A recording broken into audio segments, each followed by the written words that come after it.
بسم اللہ الرحمن الرحیم۔ ابتدا ہے رب جلیل کے نام سے جو ہماری شرح سے بھی زیادہ قریب ہے۔ السلام علیکم ناظرین، پروگرام حرف حقیقت کے ساتھ میں ہوں احتشام فرقان چودھری۔ ناظرین، بلوچستان میں ایک تحریک کا آغاز ہوا، وہ تحریک ہے تحریک عدم اعتماد۔ آج اگر بلوچستان سے یہ آواز آئی، کل کے پی سے اور پھر سائیں عثمان بزدار کے ساتھ ہوتے ہوئے آگے اور پھر معاملہ بڑھ سکتا ہے۔ ناظرین، ڈالر کی اڑان جو ہے وہ بے قابو ہو چکی ہے۔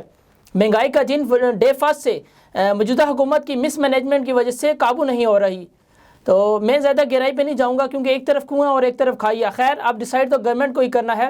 میں اپنے گیسٹ کا تعارف آپ کے ساتھ کرواتا چلوں۔ میرے ساتھ موجود ہیں آج پاکستان مسلم لیگ کے مرکزی جوائنٹ سیکرٹری جناب چودھری یاسر مہدی صاحب موجود ہیں۔ السلام علیکم سر۔ جی وعلیکم السلام۔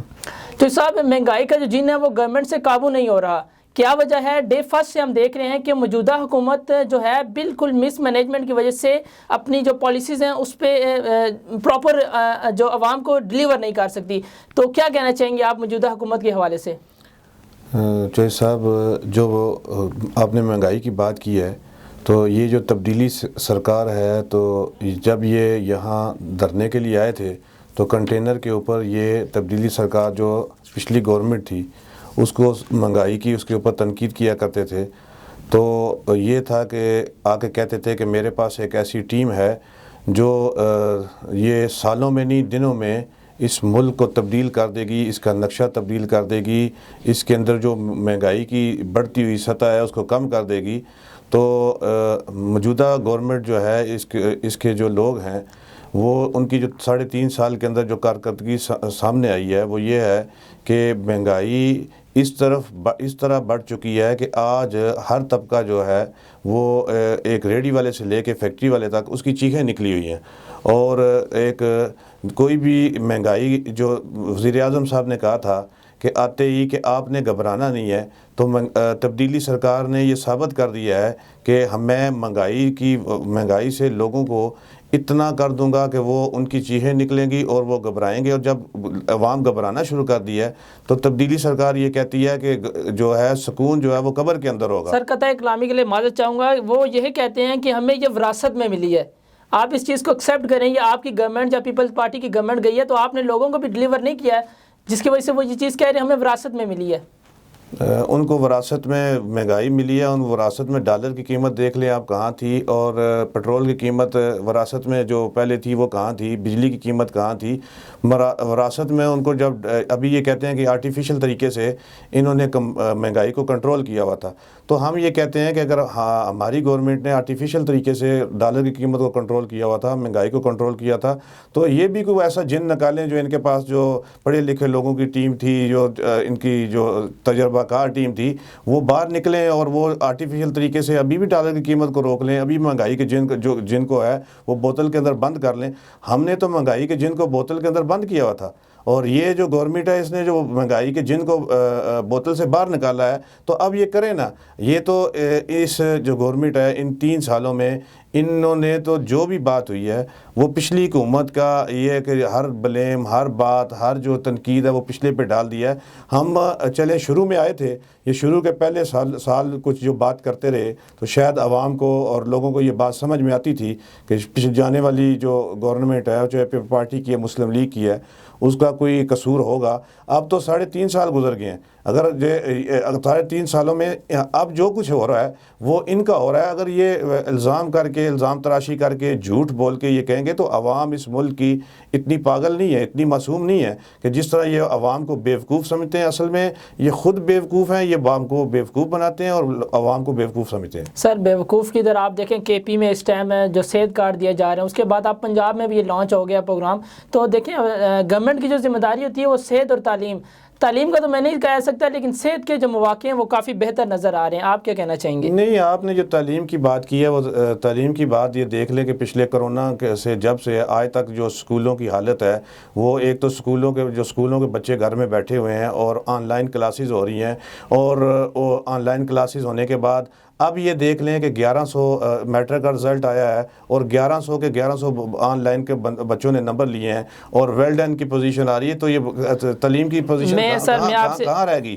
انہوں نے تعلیم کا بھی بیڑا غرق کر دیا، جس طرح انہوں نے پورے ملک کا بیڑا غرق کر دیا ہے، انہوں نے غریب اور امیر کا اور کاروباری طبقے کا اور نوکری پیشہ طبقے کا بیڑا غرق کیا ہے، اسی طرح انہوں نے معصوم بچوں کا مستقبل جو ہے اس کا بیڑا غرق کر دیا ہے۔ ان کی کوئی پالیسی نہیں ہے تعلیم کو یہ، اور دوسری بات یہ ہے کہ انہوں نے تعلیمی نظام جو ایک کر دیا ہے، تعلیمی نظام مڈ سال کے اندر کر دیا ہے، ایک بچے گھر میں بٹھائے ہوئے تھے اور دوسرا وہ ایک جیسی کتابیں کر دی، ایک جیسی بکس کر دی، کوئی ان کے پاس پالیسی نہیں ہے، کوئی ان کے پاس کوئی ان کا ویژن نہیں ہے، کوئی ان کا سوچ نہیں ہے۔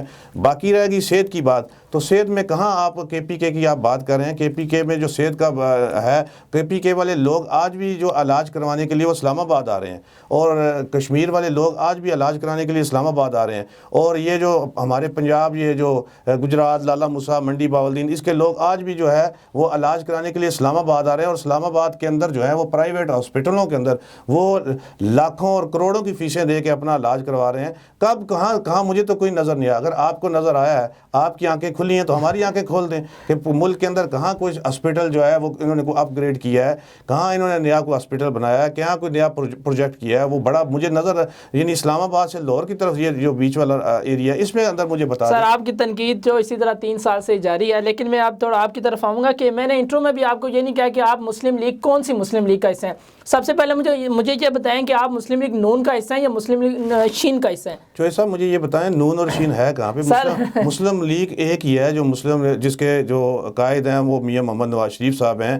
میاں محمد نواز شریف صاحب کی، یعنی ان کی قائد کے، ان کی جو لیڈرشپ کے اندر مسلم لیگ نون اور شین ایک ہے، اور یہ جو لوگوں کی خام خیالی ہے کہ مسلم لیگ نون اور شین جو دو ہیں، یہ ان کا اپنا ذہنی اختراع ہے، وہ ان کی ذہنی جو اپنے ذہنی سوچ ہے اس کو وہ بیان کرتے رہتے ہیں۔ الحمدللہ ہماری مسلم لیگ متحد ہے، اور ہمارا جو لیڈر ہے میاں محمد نواز شریف صاحب ہیں، شہباز شریف صاحب ہیں، مریم نواز شریفہ صاحب ہیں، ہماری ساری کی ساری مسلم لیگ۔ سر آپ شہباز شریف کو مفاہمتی گروپ نہیں مانتے؟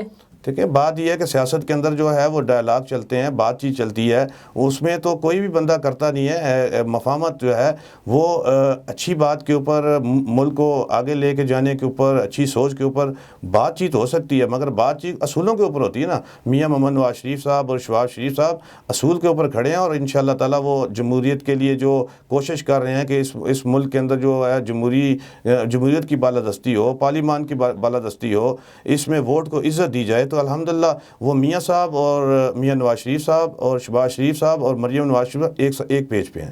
سر قائد تو آپ کے یو کے میں ہے، لنڈن میں ہے، تو یہاں پر آپ کی سیاست کا کیا رخ ہم اسے دے سکتے ہیں، ذرا بتائیے گا۔ ہمارے قائد آپ کہتے ہیں یو کے میں ہے، لندن میں، الحمدللہ ہمارے قائد جو ہیں آج بھی ان کی پاپولیرٹی دیکھ لیں، اگر ان کا جو شہرت کا گراف دیکھ لیں، آج بھی جتنی مسلم لیگ ہے، آج بھی ان کی ڈائریکشن کے اوپر، ان کی سوچ کے اوپر ساری کی ساری مسلم لیگ کھڑی ہے۔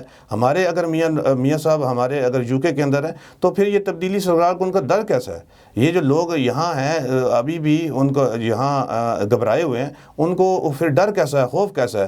انشاءاللہ صاحب میاں صاحب اس ملک میں جلدی واپس آئیں گے، اور واپس آ کے وہ چوتھی دفعہ انشاءاللہ اس ملک کے وزیر اعظم بنیں گے، اور جہاں سے وہ ترقی کا سفر رکا تھا انشاءاللہ تعالیٰ اس ملک کے ترقی کے سفر کو وہاں سے آگے چلائیں گے، اور اس ملک کو جو میاں صاحب کا سوچ تھی کہ ایشین ٹائگر بنائیں گے، انشاءاللہ وہ ضرور بنے گا۔ جی صاحب، میں ذرا آپ کی پرسنل لائف میں آتا ہوں۔ سوانگ گارڈن میں آپ کب آئے، اور اس وقت کی یاسر مہدی اور آج جو یاسر مہدی A1 ٹی وی کے اسٹوڈیو میں بیٹھے ہیں، اس کو آپ کس طرح دیکھتے ہیں؟ دیکھیں جی، میں نے اپنے بزنس کا سٹارٹ جو ہے وہ سوانگ گارڈن سے سٹارٹ کیا 99 میں، تو وہ الحمدللہ اس وقت جو ہے وہ میں نے بڑے جو آفس ہے، ایک سائڈ آفس بنایا، تو اس کو میں نے اسٹیبل کیا، میں نے دن رات محنت کی۔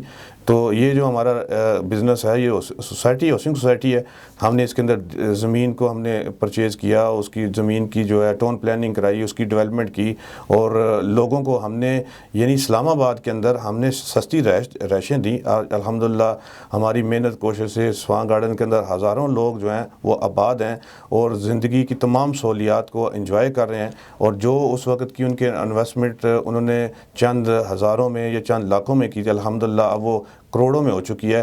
تو یاسر مہدی جو ہے وہ پہلے بھی یاسر مہدی تھا اس وقت بھی, تو الحمدللہ آج یاسر مہدی کو یہ ہے کہ اس کو جو اللہ پاک کے ہاں خوشی ہے کہ میں نے اتنے سالوں میں لوگوں کی جو صبح شام دن رات جو ہے میں نے لوگوں کی خدمت کی ہے, تو میرا اندر جو مطمئن ہے کہ مجھے اللہ پاک جو ہے یہ کہ جو کچھ میں نے کیا ہے اللہ کے لوگوں کی خدمت کی ہے, اللہ کے لیے کیا ہے, تو میں اندر سے مطمئن ہوں کہ انشاءاللہ تعالی اللہ مجھ پہ مزید کرم کرے. تو سب آج کل سوسائٹیز میں یہ ہے کہ ایک بہت بڑا فراڈ جو ہے لوگوں کے ساتھ کیا جا رہا ہے, سستے پلاٹ دے کر. کیا ایسا کوئی طریقہ کار آپ نے تو نہیں, آپ کی یا سوسائٹی کے اندر کوئی اس طرح کے معاملات؟ نہیں الحمدللہ ایسا کوئی نہیں ہے جی. سوسائٹی کے اندر فراڈیے لوگ جو ہیں وہ معاشرے کے اندر ہر جگہ ہوتے ہیں, ہر شعبے میں ہوتے ہیں. الحمدللہ ہمارے یہ دیکھ لیں پنڈی اسلام آباد کے جو ہے اس کے اندر جو اسلام آباد جو سی ڈی اے کے سیکٹرز ہیں, سیکٹر کے علاوہ الحمدللہ ہماری سینکڑوں ہاؤسنگ سوسائٹیز ہیں جو یہاں آباد ہیں, اور سینکڑوں سوسائٹی میں لاکھوں کی تعداد میں لوگ جو ہیں وہ ان کے گھر بنے ہوئے ہیں. تو جتنے لوگوں نے ہاؤسنگ سوسائٹی کا کام کیا ان میں سے موسٹلی لوگوں نے محنت کاوش کر کے لوگوں کو سستی رائے دی ہے اور اچھا معیاری جو ہے وہ جگہ پرووائڈ کی ہے. تو آج یہ جو پچھلے اتنے سالوں میں 20-25 سالوں میں آپ کو یہ جو ایک شہر جو پھیلتا ہوا جو یہاں سے 0 پوائنٹ سے لے کر جو فیض آباد اور فیض آباد سے لے کے آپ کو جو ٹی چوک تک ارواد تک جو شہر نظر آ رہا ہے, تو یہ ہمارے جیسے میرے دوستوں کی کاوش محنت ہے جنہوں نے جی بالکل اسی طرح. چوہدری صاحب والد صاحب آپ کے ڈی ایس پی تھے اور بہت سی ان کی جو خدمات ہیں وہ ہمارے والدین ہمیں بتاتے ہیں, لیکن اتنی ایج نہیں ہے, لیکن ان کے کچھ چند ایک کارنامے اگر آپ ہمارے ساتھ شیئر کرنا چاہیں. دیکھیے الحمدللہ میرے والد صاحب جو ہیں وہ پولیس کے شعبے میں انہوں نے 40 سال سروس کی ہے اور لاسٹ ایئر ان کی وفات ہوئی ہے.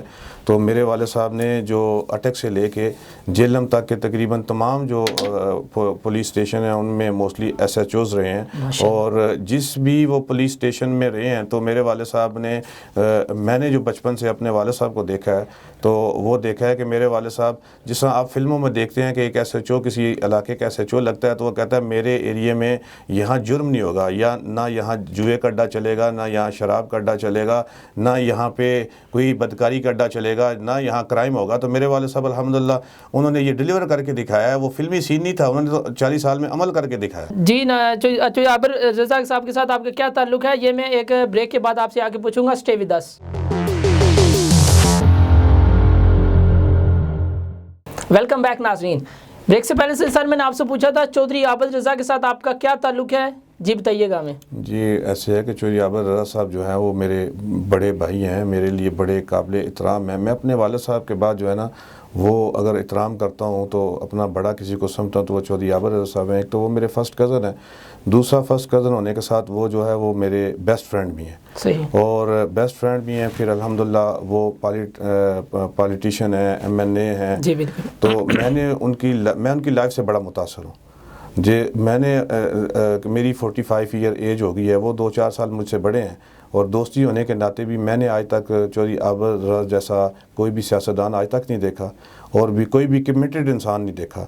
یہ انسانیت کا اللہ کا بڑا کرم ہے کہ ایک جو انسان پوری ذات تو اللہ پاک کی ہے, مگر دنیا کے اندر جو دنیا دار لوگ ہوتے ہیں, جو معاشرے کے اندر رہتے ہیں, جو معاشرے کے اندر ایکٹیو رول پلے کرتے ہیں, تو عابد رضا جیسا انسان میں نے اپنی 45 سال کی لائف میں اس جیسا انسان ابھی تک نہیں. جی صاحب, بریک سے پہلے آپ نے ذکر کیا تھا والد صاحب آپ کے ڈی ایس پی رہے, تو کیا وجہ ہے آپ نے پولیس کا جو ایک ڈپارٹمنٹ ہے اس کو جوائن کیوں نہیں کیا؟ یہ سیاست میں آنا یا بزنس مین, اور اتنا کیا وجہ؟ دیکھیے جی, میرے والد صاحب کی خواہش تھی کہ میں پولیس کو جوائن کروں, مگر یہ ہے کہ جب میں اپنے والد صاحب کی جو لائف کو دیکھتا تھا کہ وہ جس طرح جتنی محنت سے جتنا دن رات کاوش کر کے پولیس ورک کرتے تھے اور معاشرے کے جو لوگ ہیں ان کی خدمات کرتے تھے, اور جس طرح کے وہ لائف رسک لیتے تھے اور جو ان کا لائف سٹائل تھا, تو میں ان سے بڑا متاثر ہوں اپنے والد صاحب سے. اور میں کوشش کرتا ہوں کہ جو میرے والد صاحب کی زندگی گزارنے کے وصف تھے, جو ان کے اصول تھے, کہ میں بھی ان کو اسی طرح اپنی زندگی گزاروں اور انہی کے نقش قدم پہ چلوں.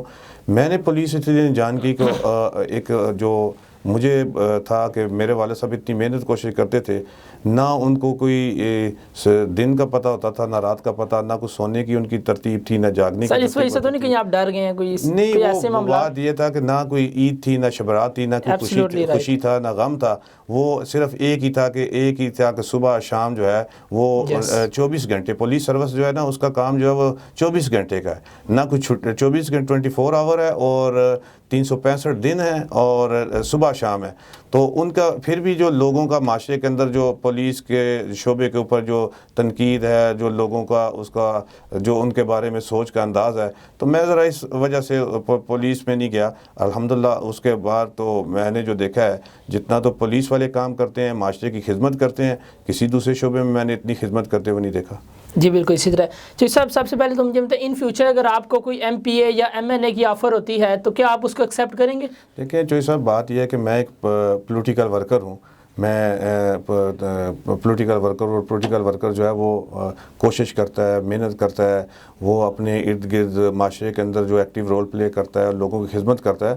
تو اگر بھی کسی بھی پولیٹیکل ورکر کو، چاہے میں ہوں کوئی بھی ہو، اس کو اگر کوئی موقع ملتا ہے کہ وہ اس کو بڑی ذمہ داری ملے تو کوئی بھی پولیٹیکل ورکر انکار نہیں کرتا. تو انشاءاللہ اگر مجھے بھی کوئی میری پارٹی نے یا میں اس قابل ہوا اور مجھے کوئی ذمہ داری ملی تو انشاءاللہ تعالیٰ تو سب کوئی اگر فیوچر میں کوئی پی ٹی آئی کی طرف سے آفر ہو یا کوئی آپ کو وہ ڈیل سے آپ کے ساتھ کی جائے تو کیا آپ پی ٹی آئی میں شمولیت اختیار کرنے؟ دیکھیں بات یہ ہے کہ جو وہ ہوتا ہے نا کہ ذہنی آمانگی ہوتی ہے یا ذہنی سوچ ہوتی ہے. میں نے نا پی ٹی آئی کو اپنے آنکھوں کے سامنے بنتے دیکھا ہے کہ جو عمران خان صاحب ہیں جب وہ نیشنل کرکٹ ٹیم کے کپتان ہوتے تھے تو ہم ان کے کرکٹ کو کھیلتے ہوئے دیکھتے تھے. پھر انہوں نے جب وہ کرکٹ سے ریٹائرڈ ہوئے تو انہوں نے شوکت خانم اسپتال بنایا، انہوں نے چندے کی مہم چلائی، ہم نے اس کو بھی دیکھا. انہوں نے پارٹی بنائی، ان کو دیکھا. پارٹی بنانے کے بعد آج وہ وزیر اعظم بنے ہیں تو ہم ان کو آج بھی دیکھ رہے ہیں. تو ان کا جو یعنی جوانی سے لے کے آج تک کا جو بھی جتنا بھی طرز عمل ہے یا ان کی زندگی گزارنے کا طریقہ ہے، ان کا سیاست کرنے کا سامنے ہے. تو میں ان کے دیکھیں بندہ متاثر ہوتا ہے یا کسی کے کام سے متاثر ہوتا ہے، کسی کی شخصیت سے متاثر ہوتا ہے تو پھر اس کو جوائن کرتا ہے. تو میرے نہیں خیال کہ ان کی کوئی میں ان کو متاثر ہوں یا ان کے کوئی طرز حکومت سے، ان کی کسی پالیسی سے تو نہیں ہے. سر ذکر آپ نے ابھی چندے کا کیا، یعنی آپ مان رہے ہیں کہ پی ٹی آئی ایک اسٹرگل پارٹی ہے، تو کیا وجہ ہے پھر؟ نہیں چندہ تو دیکھیں نا، یہ چندہ جو ہے وہ جو سر کوئی انا نہیں تھی اس بندے کے اندر. انہوں نے شوکت خانم اسپتال بنایا تو چندہ لینے کے لیے تو نواز شریف صاحب نے پلاٹ جو الاٹ کیا تھا شوکت خانم کو نواز شریف صاحب نے کیا تھا. جو پہلا چندہ ہے وہ نواز شریف صاحب نے دیا تھا. تو انا تو کسی کے اندر بھی نہیں ہے. ان کے اندر انا ہے کہ جس سے چندہ لیا ہے، جس کے پیسوں سے، جس کے دیے ہوئے پلاٹ پہ شوکت خانم اسپتال بنایا ہے اور جس کے پیسوں سے چندے سے اس اسپتال کی بلڈنگ کھڑی کی ہے. اور اس کے اپنا جو میاں عمران صاحب کا گھر ہے وہ بھی میں نے ایک دیکھا وہ اس میں کہ وہ جو عثمان پارک والا ہے وہ بھی نواز شریف صاحب نے الاٹ کیا. تو انا تو نواز شریف صاحب کے اندر کوئی نہیں ہے، عمران صاحب کے اندر ہے. سر یہ تو پھر آپ کہہ رہے ہیں کہ ساری چیزیں تو دی ہیں، پھر تو آپ کل یہ بھی ان فیوچر کہہ سکتے ہیں کہ بنی گالہ کی جگہ بھی نواز شریف صاحب نے دی ہے. نہیں وہ مجھے آپ کو ادھر ہم بھی اسلام آباد میں رہتے ہیں، جب نواز شریف صاحب بنی گالہ عمران صاحب سے ملنے گئے تو جگہ کا تو وہ جو کیونکہ پراپرٹی کیسے لی دی ہم سارے اسی شعبے سے تعلق رکھتے ہیں تو ہمیں پتہ ہے.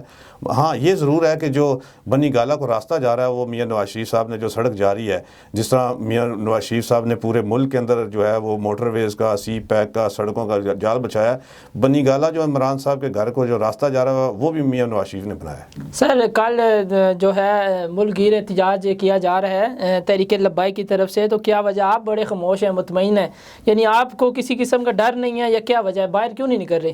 کس قسم کا ڈر ہے؟ دیکھیں جی بات یہ ہے کہ وہ جو احتجاج ہے وہ کوئی پی ڈی ایم کا احتجاج نہیں ہے، وہ کوئی مسلم لیگ نون کا احتجاج نہیں ہے. اگر سر پی ڈی ایم کا حصہ تو ہے نا آپ؟ ہم پی ڈی ایم کا حصہ ہیں، مگر وہ جو طریقے لبائی کا وہ پی ڈی ایم کا حصہ نہیں ہے. اگر وہ کسی ہمارے پلیٹ فارم سے، ہماری پارٹی کے پلیٹ فارم سے یا ان کے ساتھ کوئی بات کرتے ہیں تو وہ احتجاج. تو سر پھر ہم یہ سمجھیں کہ پی ڈی ایم کی کوئی ڈیل شیل کوئی اس طرح گورنمنٹ کے ساتھ کوئی اس طرح کے معاملات طے ہو چکے ہیں؟ نہیں وہ کیسے ڈیل؟ تحریک لبیک تو صرف عوام کے لیے نکل رہی ہے سر. کہ وہ عوام کے لیے کیسے نکل رہی ہے؟ تحریک لبیک کو جب نکلنا چاہیے تھا اس وقت یہ نہیں، وہ اچھی ایک مذہبی جماعت ہے، وہ اچھی اسٹرگل ہے، ان کی اچھی سوچ ہے. مگر جس وقت لاہور کا سانحہ ہوا کہ اگر وہ اس دن آج جو نکل رہے ہیں اس دن جہاں جب ان کے اتنا بڑا سانحہ ہوا تو وہ اس دن نکل آتے تو انشاءاللہ تعالیٰ اس ملک کا آج نقشہ کچھ اس کی سیاسی نقشہ، اس کا ملک کا نقشہ آج جو یہ جو ہم کوفت کا شکار ہیں تو ہم نے نہیں ہونا تھا. سر لاہور کا سانحہ بھی آپ کے گلے میں پڑا ہوا ہے، اس کے بارے میں سانحہ ماڈل ٹاؤن وہ ماڈل ٹون جو ثانیہ وہ بھی ہمارے گلے میں جیسا پاناما ہمارے گلے میں ڈالا گیا اسی طرح وہ ثانیہ ماڈل ٹون میرا ہمارے گلے میں ڈالا گیا. جی بہت شکریہ ناظرین. یہ تھے چودھری یاسر مہدی صاحب جو اپنی سیاسی اور اپنی جدوجہد والی لائف ہمارے ساتھ شیئر کر رہے تھے. انشاءاللہ پھر ملیں گے. اللہ حافظ.